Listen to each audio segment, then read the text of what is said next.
Hear a telephone conversation. Now you have some time to look at questions 1 to 6.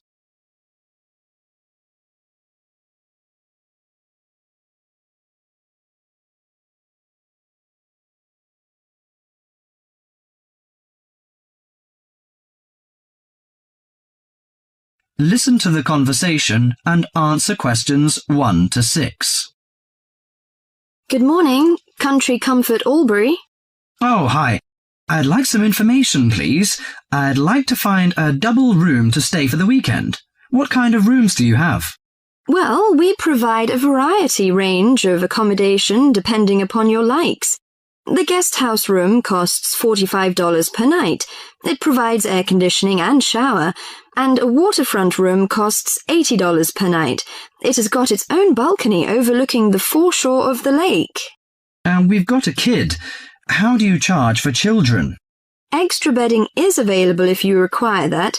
If the kid is aged 12 and below, the cost is $10 per night for the guest house room and $15 for the waterfront room. Do you have a swimming pool, tennis court or something like that? Yes, we've got a swimming pool which is free for all the guests, but the tennis court charges $8 each hour, including the rent of rackets. How about other facilities? We provide free off-street car parking and internet access. We also installed in-house movies, but that costs $4 per hour. Oh, we don't think we need that. Because of the kid, you know. We don't want him to see movies on the weekend. Well, we also offer ironing equipment in the room. That's useful, I think.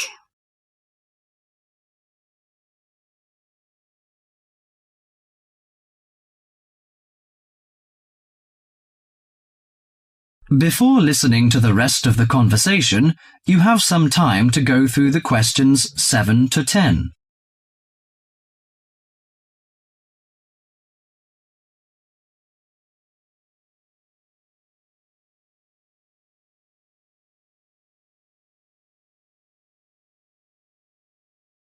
Now listen to the last part of the conversation and answer questions 7 to 10.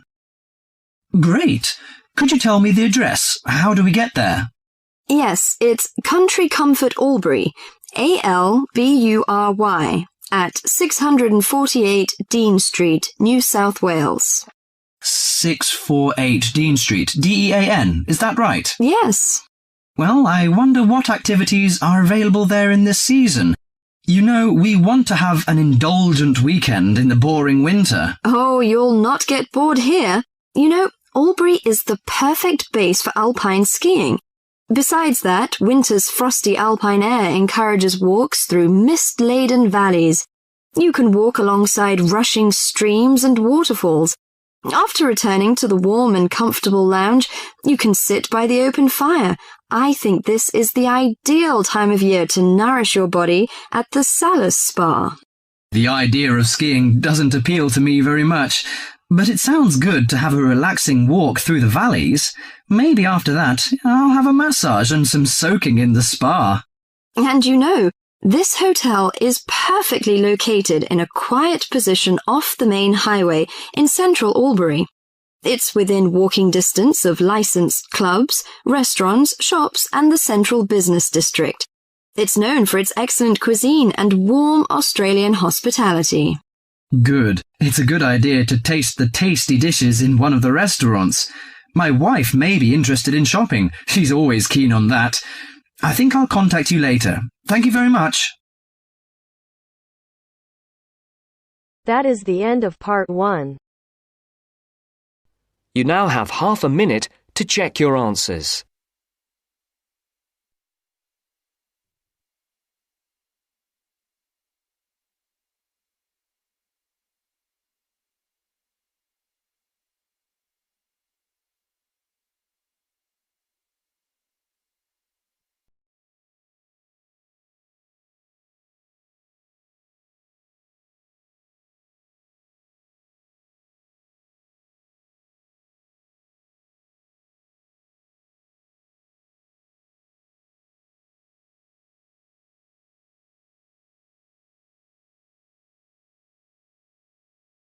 Now turns to part 2. Part 2. You are going to hear a conversation between a student and a driving instructor.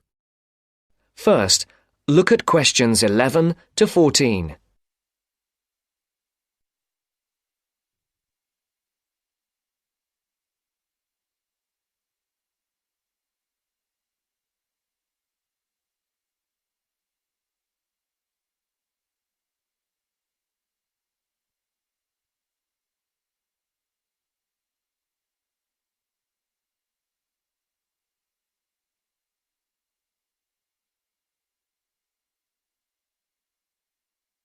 Listen carefully. Hello, I'm going to be your driving instructor today. Are you ready to begin? Hi, hope you don't mind. It's my first time driving a car. Of course not. That's my job. I teach people like you how to become a safe and responsible driver. So let's begin. Remember, the most important rule of driving: safety first. There are some steps to follow.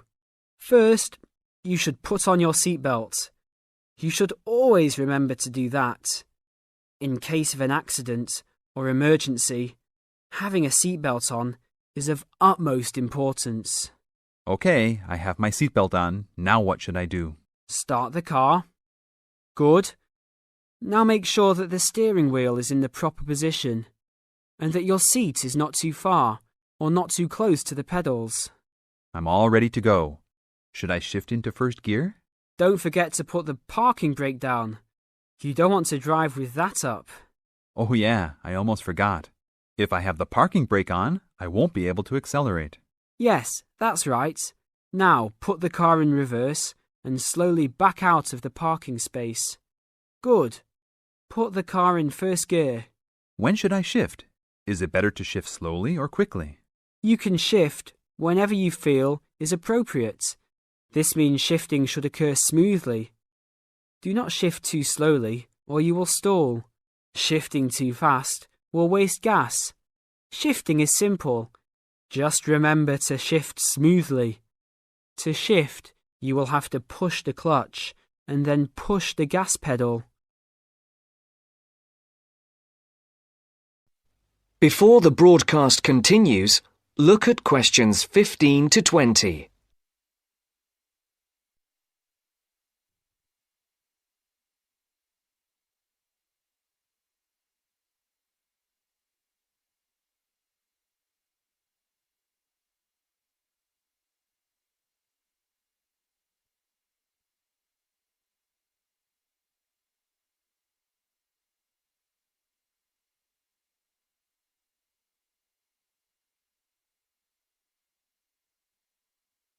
You will now listen to the second part of the talk.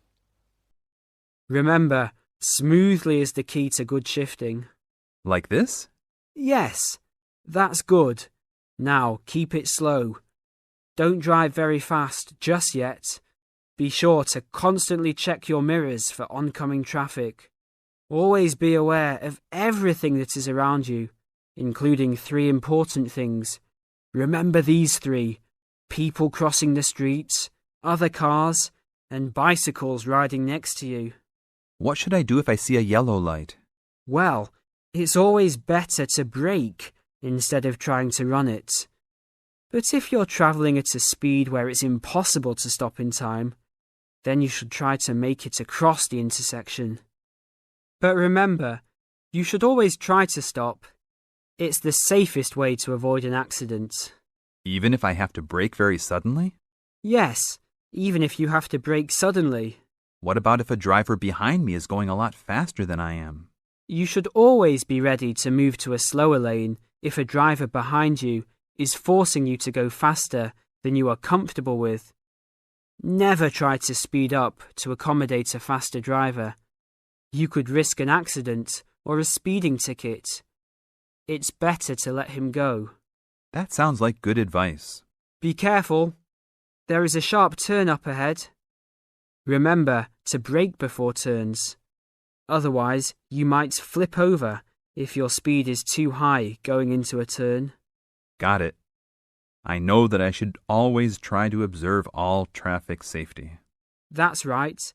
If safety is not your first priority, it will make driving very dangerous for you and other drivers on the road. OK, park the car here. You did a great job today for your first day. I'll see you in 3 days. Thanks so much. I will see you then.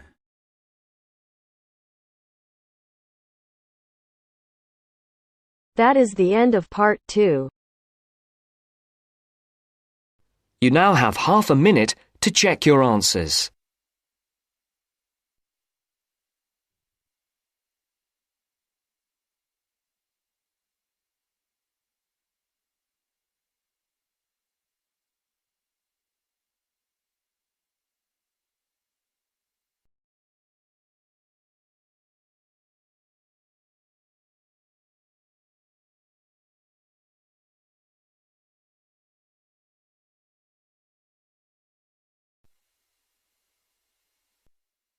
Now turns to part 3.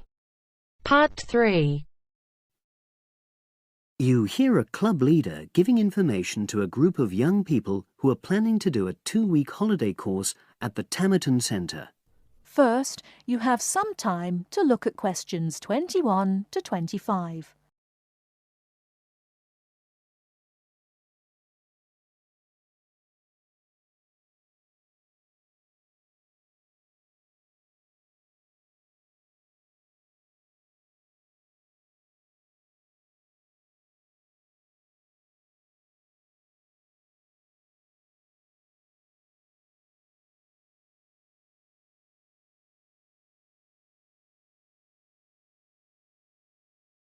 Now, listen carefully and answer questions 21 to 25.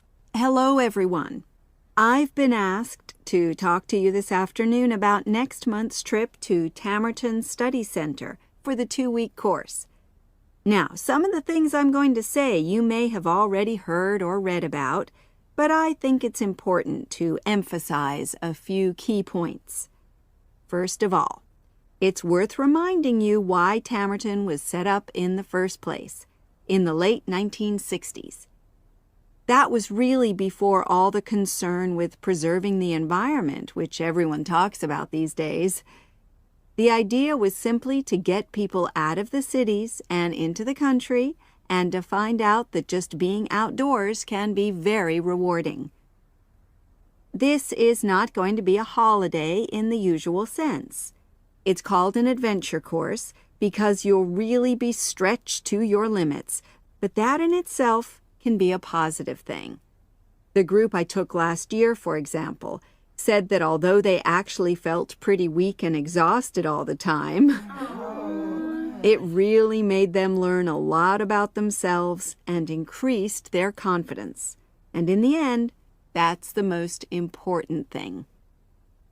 Now, all of you knew about policies at Tamerton before you signed up for it, so you know that in many ways it's quite old-fashioned. You don't have a lot of choice in what you do. But something which I think makes the place so special is that you get to try so many different things every day. For instance, one day you'll do climbing, and the next you'll be surveying rock pools. It's not intended that you become an expert in any of them. It's more like a taster, which you can follow up if you want. And there isn't a lot of free time. Organized activities and talks, etc., go on until 9 p.m., and lights go out at 11 p.m. There are table tennis tables with all the equipment and board games, though I have to say the pieces often go missing, so it's a good idea to take your own. There's a DVD player with a good selection of films suitable for this age group, so don't take yours. Bedtime at 11 p.m. is strictly enforced, and there's a good reason for this. You're all under 18, and we organizers need to know that all group members are accounted for in the house as we close for the night. And of course, you'll be so exhausted anyway that you'll be too sleepy to want to cause any trouble. Before you hear the rest of the talk, you have some time to look at questions 26 to 30.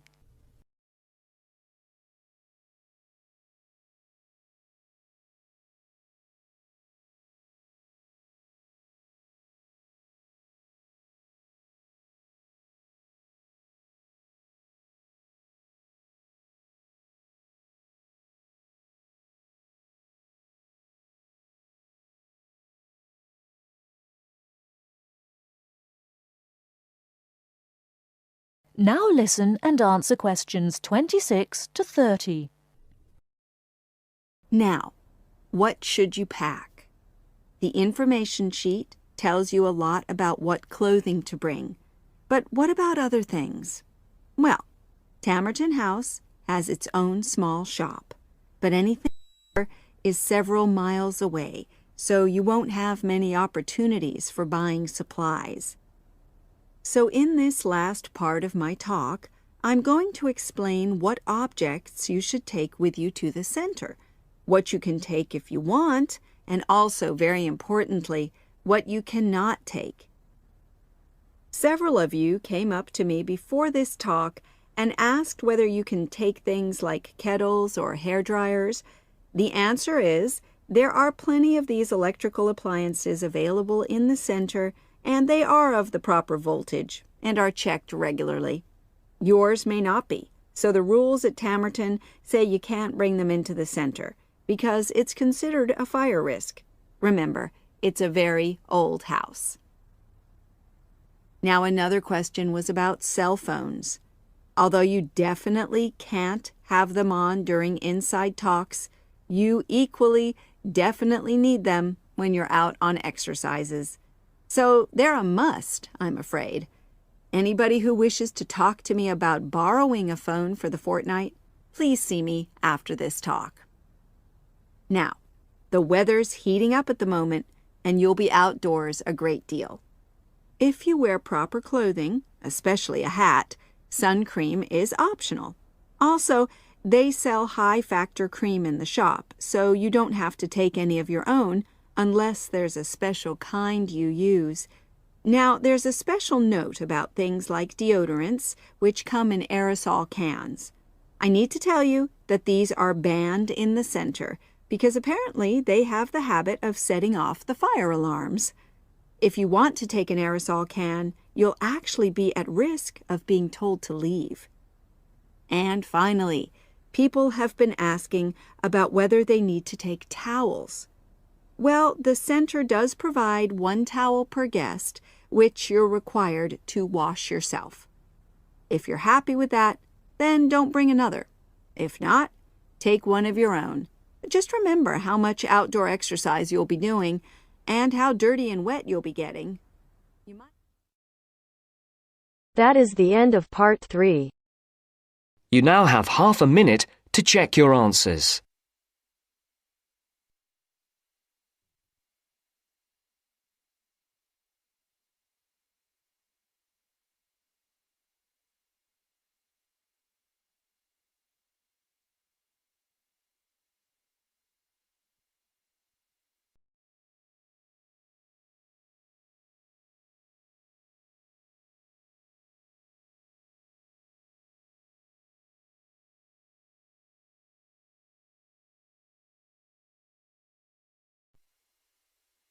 Now turns to part 4. Part 4. You're going to listen to a talk about tea in the UK. First, you have some time to look at questions 31 to 40.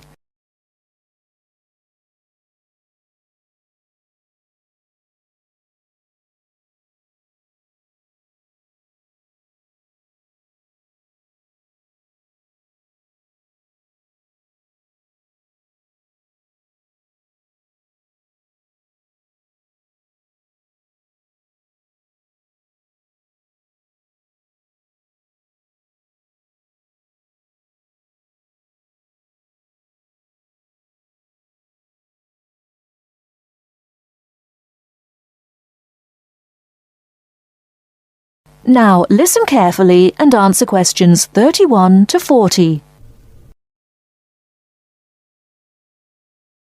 During the 1930s, there was a popular song which had the title, "Everything Stops for Tea," and to millions of British people, a restful cuppa is still an ideal way to relax for a few minutes from the rigours of the day. The English custom of drinking tea has its roots in the 17th and 18th centuries. When first imported to Britain, the exotic cha Cha or cha, as a Chinese tea was variously called, was considered a man's drink to be enjoyed with colleagues at London coffee shops. These were popular meeting places for many walks of life: politicians, lawyers, poets, actors, and writers. Many London clubs began in this manner, and the famous Lloyd's Insurance underwriters started out as Lloyd's Coffee House. In 1706, the first coffee house that offered tea was Tom's Coffee House, owned by Thomas Twining. He realized that he needed to introduce an added attraction to compete with the many other coffee houses in London, and tea was rare, exotic, and extremely expensive. With these credentials, tea became an exclusive drink and enabled Twining to open a tea shop under the sign of the Golden Lion in the Strand. By the 18th century, the ladies of the more affluent classes were going China mad, using tea as an excuse for displaying their extravagant purchases of Chinese porcelain and Dresden tea sets. A comprehensive tea tray would consist of a teapot and stand, teacups and saucers, sugar bowl, milk jug, and basin for discarded tea and tea leaves. Tea was still expensive and kept in locked tea caddies. Skilled craftsmen fashioned caddies of carved inlaid woods fitted with crystal and precious metals. To ensure the servants weren't tempted by this priceless commodity, the caddy was kept locked, and only the mistress of the house held the key and prepared tea when guests came to visit. No well-brought-up young Englishwoman could consider herself socially acceptable unless she knew how to brew a proper cup of tea. As the 18th century progressed, changes in commerce and working hours resulted in the main meal of the day being taken much later in the evening. The prospect of lasting from breakfast until evening did not appeal to the Duchess of Bedford, who is usually credited with being the first to alleviate late afternoon hunger pangs by introducing a small 4 o'clock meal served with tea. With time, the light, wafer-thin toast or delicate white bread gave way to exotic fillings like tomato and egg, cucumber, chicken, or potted shrimps, followed by buttered scones, crumpets, or elegant pastries. The popularity of tea continued to spread, but it was not until 1839 that the first shipment of Assam Indian tea was landed in Britain. A healthy trade with India was soon established, and tea clippers, like the Cutty Sark, now a museum in a dry dock at Greenwich, were reaching the peak of their sailing days. In 1879, the first limited shipments of Ceylon tea began to arrive, and by 1880 this had been firmly established alongside Indian and China teas, giving the broad range of teas that are available today. There have been few changes in 3 centuries of tea trading. London is still the centre, and indeed Twining still has a shop on the site of the original Tom's Coffee House at 216 The Strand. The name Twining has been linked with tea for over 280 years. Indeed, it was Richard Twining, in his capacity as chairman of the dealers of tea, who in 1784 persuaded Prime Minister William Pitt to reduce the high tax on tea, making the beverage more accessible to the general public. That is the end of part 4. You now have half a minute to check your answers.